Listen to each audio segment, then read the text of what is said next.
जय सिया राम, जय गुरुदेव, जय भवानी, जय श्री राम दरबार। स्वागत है मित्रों आप सभी का श्री राम दरबार में। आज आपके लिए मैं एक सच्चा अनुभव बताने के लिए आया हूं और जो साधनाएं मैंने की हैं वो सच्चा अनुभव मैं आपको बताता हूं। जो मैंने साधना की है और जो मेरे साथ अनुभव खराब होती हैं, साधनाएं बुरी होती हैं, साधनाएं ऐसी होती हैं वैसी होती हैं, साधनाओं में ये अनुभव होते हैं। शक्ति जब आती है तो ये करती है, वो करती है, ऐसा करती है, ऐसा कुछ नहीं है। शक्ति के ऊपर डिपेंड करता है कि शक्ति किस प्रकार की है। शक्ति अगर दयालु है, गौ है, यानी गौ तरीके की है, तो डिपेंड करता है कि वो आपको क्या हानि पहुंचाएगी। एक बकरी मान लीजिए, एक शेर मान लीजिए। अगर आप शेर को पालते हैं तो वो गुस्सा होने पर, नाराज होने पर आपको खा सकता है, आपको फाड़ सकता है। लेकिन जो बकरी होती है वो अगर नाराज हो जाए तो आपका क्या बिगाड़ लेगी? कुछ नहीं। ऐसी ही एक साधना जो मैंने की है, उस साधना में मुझे अनुभव हुआ।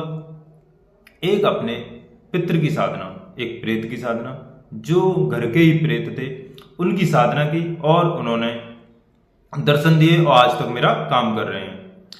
3 दिन की ये साधना, रात को 12 बजे के बाद जब भी मैं बैठता था 2 घंटे की साधना करता था और उन 2 घंटों में जब भी मैं अपने प्रेत को याद करता था वो तुरंत मेरे पास आकर बैठते थे और मेरी साधनाओं में अपना शरीर बनाने की कोशिश करते थे। शरीर बनाना क्या होता है मैं आपको बता दूं। जब भी कोई भी शक्ति हमारे पास आती है, हमारे 2 शरीर होते हैं, सूक्ष्म शरीर, स्थूल शरीर। स्थूल शरीर जो ये सामने बैठा हुआ है, सूक्ष्म शरीर जो आत्माएं होती हैं।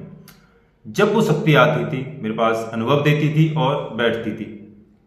जब मेरी मंत्र जाप पूरा होता था तब वो शक्ति, तीसरे दिन मेरा मंत्र जाप पूरा हुआ, शक्ति मेरे सामने आई, मुझे दर्शन दिए और मैंने उन्हें प्रणाम करके उनका जो है आशीर्वाद लिया और उनसे वचन लिए। मेरे जब वचन हुए तो मैं अकबक रह गया। लगता है कि थोड़ा बहुत डर लगता है, परंतु इतना भी डरना नहीं है। जो साधक अगर डर गया वो साधना नहीं कर सकता।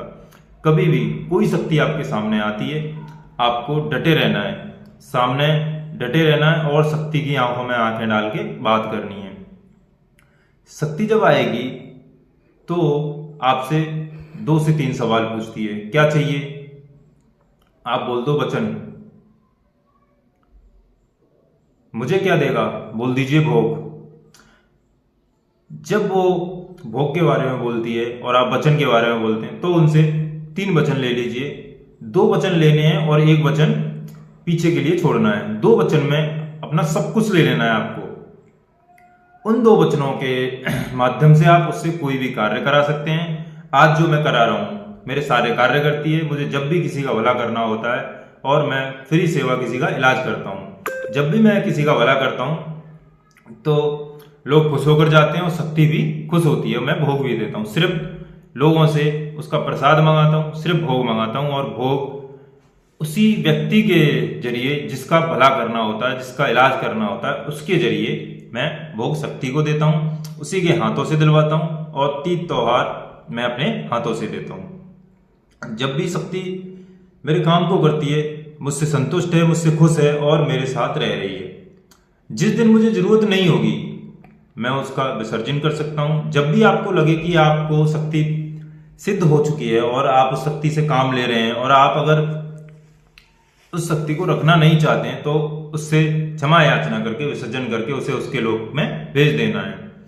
तो इस तरीके का होता है मित्रों शक्ति को प्रत्यक्ष करने का तरीका। और डरना है नहीं, झिझकना है नहीं। शक्ति से फेस टू फेस एक अच्छे भरोसे से और अच्छे तरीके से आपको बात करनी है। जब भी शक्ति आपके सामने आएगी वो आपको डराने की कोशिश जरूर करेगी। ऐसी कोई शक्ति नहीं है कि पहले आपकी परीक्षा ना ले। परीक्षा जरूर लेगी, लेकिन आपको डरना नहीं है। आपको अपने आसन पर डटे रहना है और जो भी आप साधना कर रहे हैं या करेंगे या करना चाहते हैं तो आपका जो रक्षा कवच होगा, देह रक्षा मंत्र, इसको आप जरूर लगाएं। क्योंकि कहीं ना कहीं अगर मान लीजिए घर में आप साधना करते हैं तो कहीं ना कहीं छोटी मोटी दिक्कतें आ जाती हैं, बाहरी शक्तियां घर में भी आ जाती हैं। तो उनसे बचने के लिए आपको रक्षा कवच जरूर लगाना है। और जिन भाइयों को साधना करनी है किसी भी देवी देवता, यक्ष योगिनी या यक्षिणी, अप्सरा, इंद्रदेव, कुबेर देव या किसी भी पितृ की, प्रेत की, वो हमसे संपर्क कर सकता है। हमारे कांटेक्ट नंबर पर फोन करके हमसे बात कर सकते हैं। हमारा शिविर लगता है आगरा में श्री राम दरबार में। और हमारे चैनल को लाइक सब्सक्राइब कर सकते हैं। जय सिया राम, जय गुरुदेव, जय भवानी, जय श्री राम दरबार।